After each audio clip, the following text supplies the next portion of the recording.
Marathi express की महाविकास आघाडीमध्ये आणि इंडिया आघाडीमध्ये वंचितला घेतल्याशिवाय पूर्णत्व येणार नाही, ती आघाडी मजबूत बनणार नाही, तेव्हा त्यांना घ्या हे मी सांगतोय. आता घ्यायचंय की नाही हा यांचा प्रश्न आहे. दोघांच्या अहंकाराचा संघर्ष आहे. 1990 पासून शरद पवारांना प्रकाश आंबेडकरांविषयी राग आहे. याचं कारण प्रकाश आंबेडकर हे आपलं म्हणणं ऐकत नाहीत असं शरद पवारांचं म्हणणं आहे.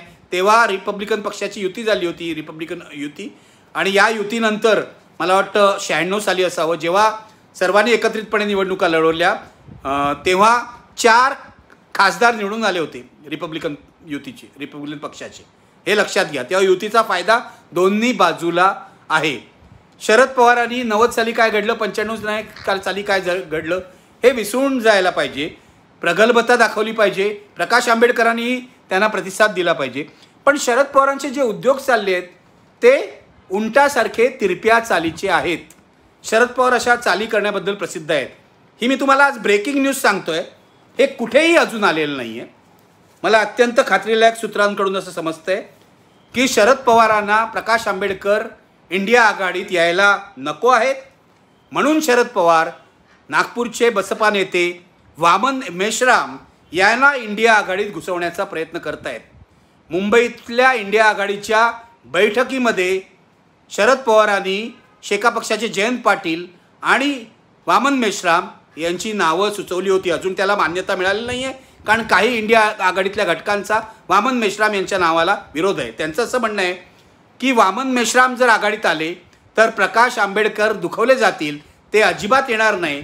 आणि ताकद पाहिली तर 100% महाराष्ट्रामध्ये प्रकाश आंबेडकरांची ताकद ही कोणत्याही रिपब्लिकन गटापेक्षा अधिक आहे, हे लक्षात घ्या. वंचित बहुजन आघाडीमध्ये फक्त बौद्ध नाहीत, 18 पगड जाती आहेत असं ते म्हणत आहेत, पण त्यांचा तो प्रयत्न तर स्पष्टपणे दिसतोय. गेल्या वेळेला त्यांनी धनगर वगैरे जातीतल्या लोकांनाही तिकीटं दिली होती. म्हणून ही ब्रेकिंग न्यूज मी तुम्हाला सांगतोय की प्रकाश आंबेडकर इंडिया आघाडीत येऊ नयेत असे हे शरद पवारांचे प्रयत्न आहेत. वामन मेश्रामना गेले काही महिने त्यांनी जवळ केलेलं आहे. नागपूरला त्यांचा वामन मेश्रामांबरोबर एक कार्यक्रम झाला, मला असं वाटतं लक्ष्मण मानेंच्या संघटनेचा तो कार्यक्रम होता. त्यानंतर पुण्यामध्ये सत्यशोधक चळवळीच्या निमित्ताने एक कार्यक्रम झाला, तिथेही वामन मेश्राम होते. वामन मेश्राम प्रकाश आंबेडकरांपेक्षा मोठे नेते कधी झाले, कधीपासून झाले, मला हेच कळत नाही. म्हणजे वामन मेश्रामांचं नाव शरद पवार सुचवू शकतात पण प्रकाश आंबेडकरांचं नाव सुचवू शकत नाही. हे काय राजकारण आहे? माझं शरद पवारांना सांगणं आहे, कृपया हे करू नका. महाविकास आघाडीमध्ये वामन मेश्राम यांच्या निमित्ताने भांडणं लावू नका. प्रकाश आंबेडकरांना घ्या, महाविकास आघाडीचा फायदा होईल. पण शरद पवार मी म्हटलं तसं बुद्धिबळाच्या चालीसारख्या तिरप्या चाली करतात, तशी ही तिरपी चाल आहे. महाविकास आघाडीने आणि इंडिया आघाडीने वामन मेश्राम यांना प्रवेश देण्याचं नाकारलं पाहिजे, तर कदाचित प्रकाश आंबेडकर मोकळ्या मनाने महाविकास आघाडीमध्ये आणि इंडिया आघाडीमध्ये सामील होतील. माझं उद्धव ठाकरेंनाही सांगणं आहे की त्यांनी हस्तक्षेप केला पाहिजे. त्यांनी दणकावून सांगितलं पाहिजे. आज महाविकास आघाडीचे सगळ्यात मोठे महाराष्ट्रातले लोकप्रिय नेते ते आहेत, शरद पवारांपेक्षा जास्त, काँग्रेस नेत्यांपेक्षा जास्त. त्यामुळे त्यांनी सांगितलं पाहिजे प्रकाश आंबेडकरांना घेणं किती आवश्यक आहे. हे प्रकरण असं लोंबकळत ठेवता कामा नये. शरद पवार काही ट्रिक्स करतील. त्यांचा जर प्रकाश आंबेडकरांवर राग असेल तर एखाद्याविषयी त्यांना राग असेल तर त्या माणसाला बाजूला कसा करायचा हे प्रयत्न ते सातत्याने करत राहतात. तसा ते याही वेळी कदाचित करतील. पण हे शरद पवारांचे प्रयत्न मोडून पाडले पाहिजेत आणि प्रकाश आंबेडकरांना महाविकास आघाडीत घेतलं पाहिजे. मी हे पुन्हा पुन्हा अशासाठी सांगतोय, मी गेले 4-5 महिने सांगतोय की महाविकास आघाडीमध्ये आणि इंडिया आघाडीमध्ये वंचितला घेतल्याशिवाय पूर्णत्व येणार नाही, ती आघाडी मजबूत बनणार नाही, तेव्हा त्यांना घ्या हे मी सांगतोय. आता घ्यायचंय की नाही हा यांचा प्रश्न आहे. तर मंडळी, हे होते निखिल वागळे. निखिल वागळे यांनी या मुद्द्यांवरून आपल्या लक्षात आणून दिलेलं आहे की शरद पवारांना प्रकाश आंबेडकरांची इतकी एलर्जी का आहे. तर मंडळी, हे तर मुद्दे महत्वाचे आहेतच आहे, पण या व्यतिरिक्तही आणखी काही गोष्टी आहेत की ज्यावरून आपण लक्षात घेऊ शकतो की आंबेडकर आणि शरद पवार यांच्यामध्ये नेमकं काय आहे. तर मंडळी, ठाकरेंची शिवसेना आणि वंचित बहुजन आघाडी यांची युती होणार या चर्चा झाल्या आणि या युती डिक्लेअर करण्यात आली. तसे या दोन्ही नेत्यांच्या विधानांनी या चर्चांना खतपाणी घातला. आज एक पत्रकार परिषद झाली आणि या पत्रकार परिषदेमध्ये अधिकृत घोषणा केल्या गेल्या. पण आता या युतीचा कोणत्या पक्षांना काय फायदा होईल आणि कुणाला फटका बसेल हा मुद्दा वेगळीकडे राहतो. आणि आधीपासूनच महाविकास आघाडीत असलेला राष्ट्रवादी आणि काँग्रेसचं वंचितशी जोडणार का हा मुद्दा वेगळीकडे जातो. खास करून प्रकाश आंबेडकर आणि शरद पवार एकत्र येतील का हा प्रश्न राजकीय वर्तुळातील लोकांना पडलेला असतो. आजच्या पत्रकार परिषदेमध्ये प्रकाश आंबेडकर यांनी याच मुद्द्यावर भाष्य केलं. ते म्हणाले, शरद पवार आणि आमचं भांडण फार जुनं आहे. शरद पवार आणि काँग्रेस आमच्या बरोबर येतील अशी अपेक्षा करतो. त्यांनी कवाड या अर्थाने खुली केलेली आहेत, पण आता शरद पवारांकडून कुठली पहल होते का ते पाहणं महत्वाचं आहे. तर आता प्रकाश आंबेडकरांनी सांगितलेलं ते जुनं भांडण काय आहे ते आपण जाणून घेऊ. शरद पवारांना विरोध असण्याचं मूळ कारण प्रकाश आंबेडकर विस्थापित मराठा या मागणीद्वारे स्पष्ट करतात. मराठा समाजाकडे राष्ट्रवादीच्या माध्यमातून सत्ता राहिली, त्यातून ठराविक घराण्यांची मक्तेदारी उभी राहिली असा दावा प्रकाश आंबेडकर करतात. त्यांच्या या सोशल इंजिनिअरिंग मध्ये ते शरद पवार आणि पर्यायाने प्रस्थापित मराठा बसत नाहीत. या उलट वंचित सोबत विस्थापित मराठ्यांची मोड बांधण्याकडे प्रकाश आंबेडकरांचा कल राहिलेला आहे. राज्यात हाच प्रयोग शिवसेनेमार्फत देखील करण्यात आला होता. तत्कालीन प्रस्थापित काँग्रेस मराठा नेत्यांच्या विरोधात बाळासाहेब ठाकरेंनी विस्थापित मराठ्यांची व इतर जातींची मोट बांधली. राजकारणाचा हा पॅटर्न आंबेडकरांना घेऊन जायचा असल्यास शरद पवार हे नाव आंबेडकरांना गैरसोयीचं ठरताना दिसून येतं. आणि म्हणूनच आता भाजप संघ यांच्यावर टीका करताना देखील शरद पवारांसोबत व्यासपीठ शेअर करणं प्रकाश आंबेडकर टाळताना दिसतात. शिवाय वोट बँक हा एक महत्वाचा मुद्दा आहे. या विरोधात राजकारणात वोट बँकेचं राजकारण हे अत्यंत महत्वाचं आहे. काँग्रेसमधून फुटलेल्या राष्ट्रवादीने शरद पवारांच्या नेतृत्वात दलित, वंचित व मुस्लिम समाजाची वोट बँक आपल्याकडे खेचून घेण्याचा बराच प्रयत्न केला. काही प्रमाणात राष्ट्रवादीला यामध्ये यश देखील मिळालं. मात्र 2019च्या लोकसभा निवडणुकीमध्ये वंचितने तब्बल 41 लाख मतं घेतले, तर विधानसभेत 24 लाख मतं घेतले. ही वोट बँक राष्ट्रवादीसाठी देखील पूरक असल्याचं बोललं जातं. अर्थात मतदारसंघात हे राजकारण कसं चालतं हे बघायचं झालं तर राज्यातल्या एकूण 48 लोकसभा मतदारसंघांपैकी 39 ठिकाणांवर वंचितचे उमेदवार तिसऱ्या क्रमांकावर होत्या. त्यामुळे राष्ट्रवादीला जवळपास 11 जागा वंचितमुळे गमवाव्या लागल्याचा दावा हा राष्ट्रवादीकडून करण्यात आला होता. तसंच 2019च्या विधानसभा निवडणुकीमध्ये वंचितमुळे चाळीसगाव, चिंतूर, घनसावंगी, पैठण, नांदगाव, उल्हासनगर, दौंड, खडकवासला, गेवराई, उस्मानाबाद, माळशिरस अशा 11 जागा गमवाव्या लागल्याचा दावा देखील राष्ट्रवादी पक्षाकडून करण्यात आला होता. थोडक्यात आपले उमेदवार निवडून आणण्यासाठी राष्ट्रवादीला ज्या वोट बँकेची गरज भासते तीच वोट बँक वंचितला पाठिंबा देत असल्याचं, समान मुद्द्यांवरून दोन्ही पक्ष आमने सामने येत असल्याचं बोललं जातं. तर मंडळी, आता शिवसेना आणि वंचित बहुजन आघाडीने युतीची घोषणा केली. या घोषणा करताना उद्धव ठाकरेंनी प्रकाश आंबेडकरांना उद्देशून असं म्हटलं की वंचितने महाविकास आघाडीचा घटक म्हणून वाटचाल करायला हरकत नाही. आता त्यावर आंबेडकर आणि शरद पवारांमधले संबंध सुधारावे यासाठी प्रयत्न करणार असं देखील उद्धव ठाकरे यांनी यावेळी स्पष्ट केलं. त्यामुळे ठाकरेंनी आता आंबेडकर आणि पवारांना एकत्र आणण्यासाठी प्रयत्न सुरू केले हे स्पष्ट लक्षात घेता येतं. तर ठाकरेंच्या या वाक्यानंतर बोलताना प्रकाश आंबेडकर यांनी देखील शरद पवारांशी वाद हा जुना आहे, तरी एकत्र काम करायला हरकत नाही अशा अर्थाची भूमिका मांडली. त्यामुळे आता काँग्रेस आणि विशेषतः राष्ट्रवादी काँग्रेस या युतीकडे कशा प्रकारे बघतात आणि महाविकास आघाडीमध्ये वंचित बहुजन आघाडीचं स्वागत केलं जाईल का आणि जुना वाद विसरून शरद पवार प्रकाश आंबेडकरांच्या सोबत एकत्रपणे काम करतील का, या सगळ्या प्रश्नांची उत्तरं ही येत्या काळात आता स्पष्ट होणार आहे. कारण निवडणुका लागणार आहेत आणि निवडणुकीमध्ये हे सगळं चित्र आपल्या समोर येईल. तर मंडळी, राजकीय वर्तुळात भाजप शिंदे गटाला हरवण्यासाठी आता वंचित आणि महाविकास आघाडी एकत्र येतील अशी चर्चा ही दबक्या आवाजात सुरू झालेली आहे.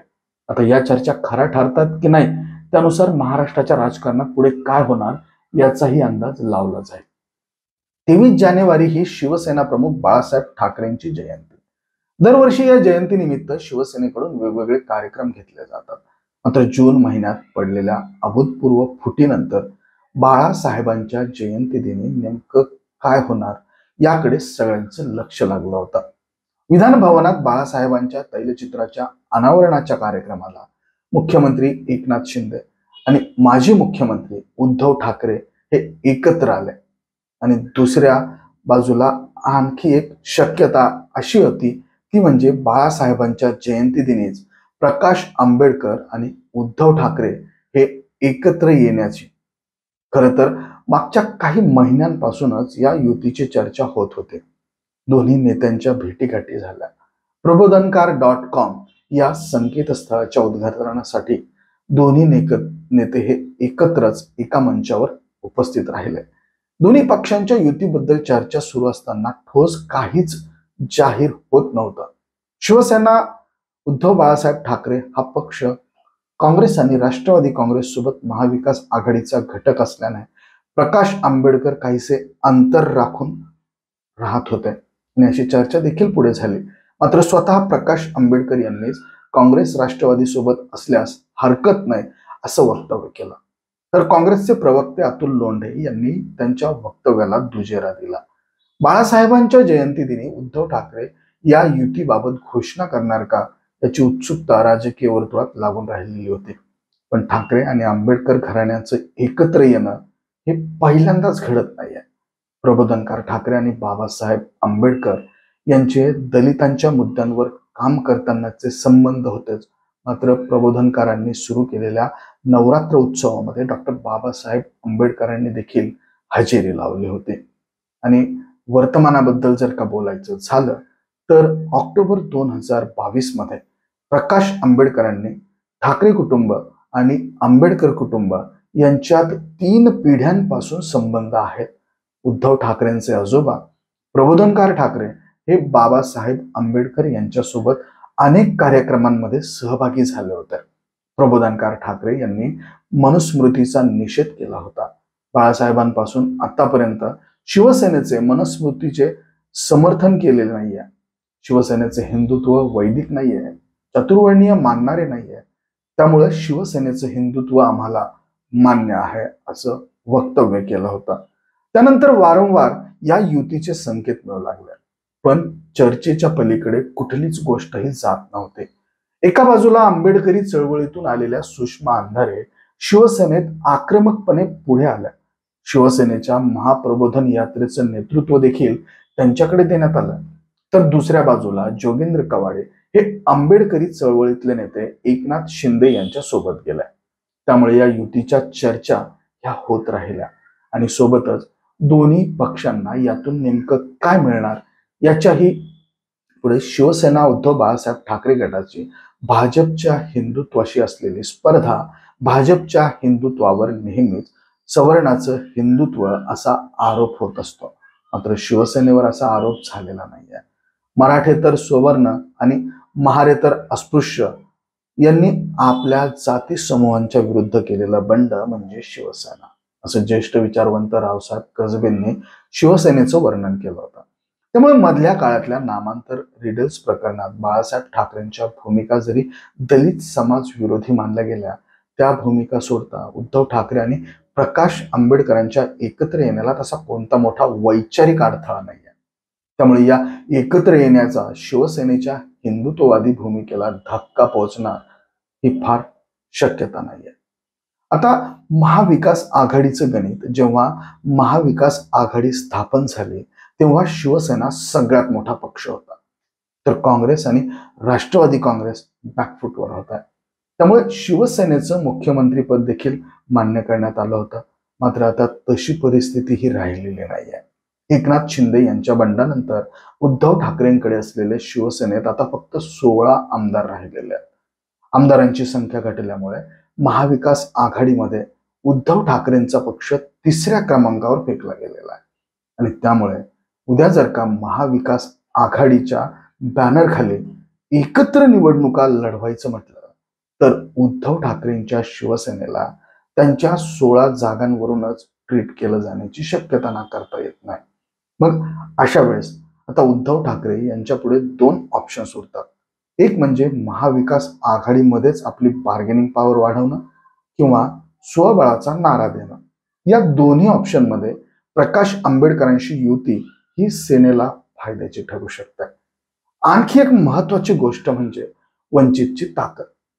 मंडळी, 2018 मध्ये पंढरपूरला झालेल्या धनगर बांधवांच्या मेळाव्याचं अध्यक्षपद स्वीकारून प्रकाश आंबेडकर यांनी वंचित बहुजन आघाडीचा पाया घातला.